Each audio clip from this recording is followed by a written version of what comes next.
ang kaabay na naghasik ng mga anghel. Kaya kung paanong tinitipon ng mga damo upang sunugin sa apoy, gayon din ang namangyayari sa katapusan ng sanlibutan. Ngunit ang anak ng tao, ang kanyang mga anghel ay titipunin nila sa labas ng kanyang kaharian ang lahat ng mga sanhi ng pagkakasala at ang mga gumagawa ng kasamaan, at itatapon nila ang mga ito sa pugon ng apoy. Doon ay magkakaroon ng pagtangis at panggagalaiti ng mga ngipin. Kung magkagayon, magliliwanag ang mga matuwid sa tulad ng araw sa kaharian ng kanilang Ama. Ang mga may pandinig ay makinig. Ang kaharian ng langit ay tulad ng nakatagong kayamanan sa isang bukid na natagpuan ng isang tao, at tinabunan iyon ito sa kanyang kagalakan. Ay umalis siya at ipinagbili ng lahat ng kanyang ari-arian at binili ang bukid na iyon.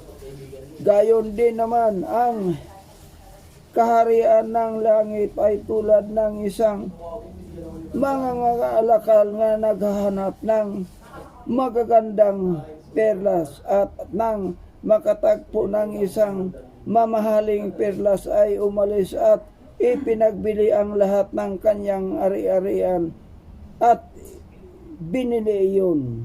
Gayon din naman ang kaharian ng langit tulad ng isang lambat na inahagi sa dagat at nakakahuli ng iba-ibang uri ng isda. Nang ito ay mapuno, hinila nila sa pangpang, umupo sila at tinipon ang mga isda ang mabuti, ngunit itinapon ang masama. Gayon ang mangyayari sa katapusan ng sanlibutan. Lalabas ang mga anghel at kanilang ihiwalay ang masasama sa matuwid at itatapon nila sa apoy.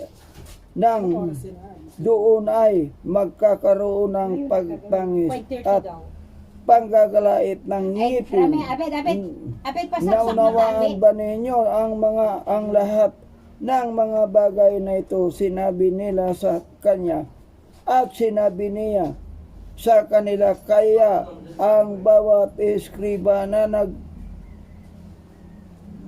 nagsasinasanay para sa kaharian ng langit ay tulad ng isang puno ng sambahayan na lalabas mula sa kanyang kayamanan ng mga bagay na bago at luma.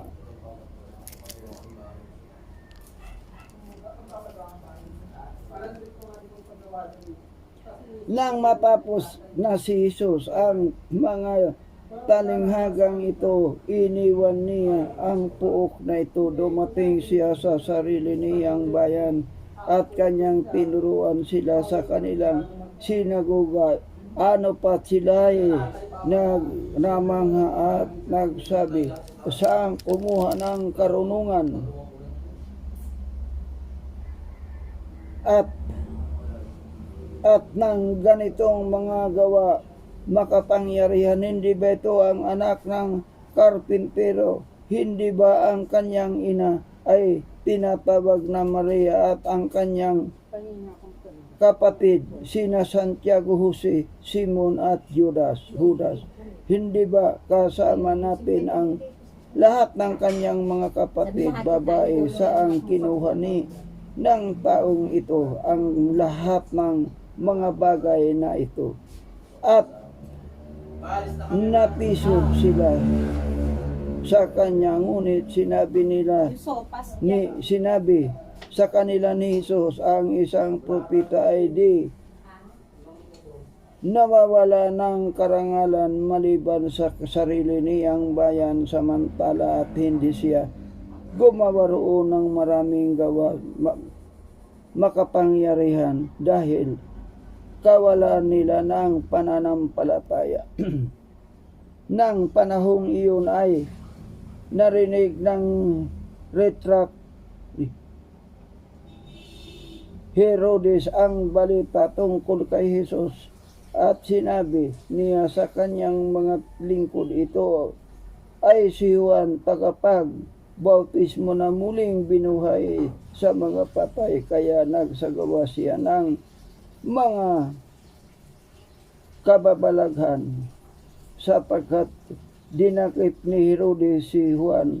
Ikinapos niya ito at inilagay sa bilangguan dahil ito ay dahil kay Herodias na asawa ng kanyang kapatid si Felipe, sapagkat sinabi ni Juan sa kanya, hindi pinahintulot sa inyo na angkinin mo siya, bagamat ang ibig niyang ipapatay si Juan. Natakot siya sa mga tao sapagkat kanilang itinuring si Juan na isang propeta. Ngunit nang dumating ang pagdiriwang ng karawan ni Herodes, sumayaw sa gitna nila ang anak na babae ni Herodias, at ito ay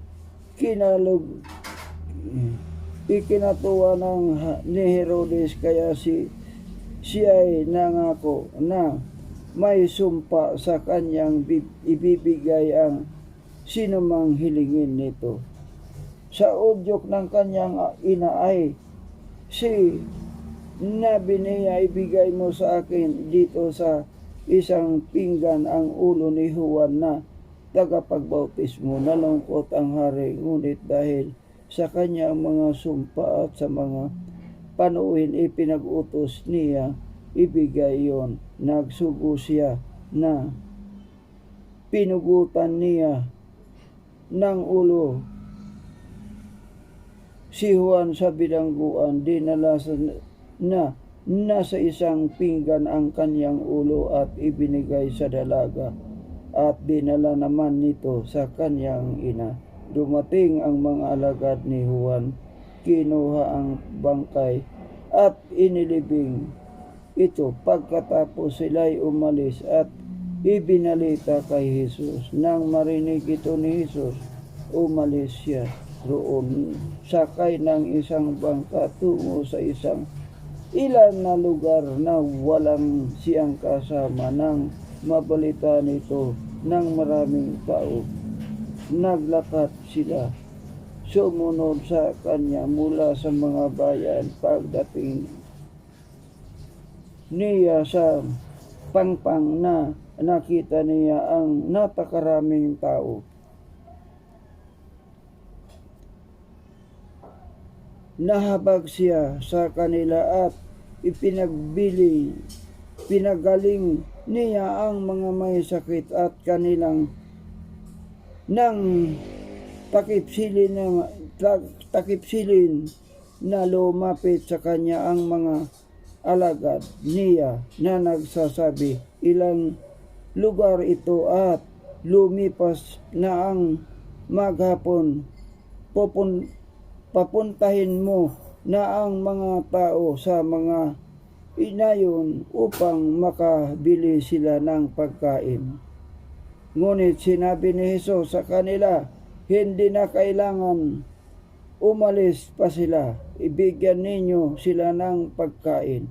At sinabi nila sa kanya, mayroon lamang tayong 5 tinapay, 2 isda. Sinabi niya sa dalhin ninyo rito sa akin. Ipinag-utos niya na maraming tao na umupo sa damuhan. Pagkatapos pagkakuha niya sa 5 tinapay at 2 isda, tumingala siya sa langit, binasbasan niya ang mga ito, pinagputol-putol at ibinigay ang mga tinapay sa mga alagad at ibinigay naman ng mga alagad sa mga tao.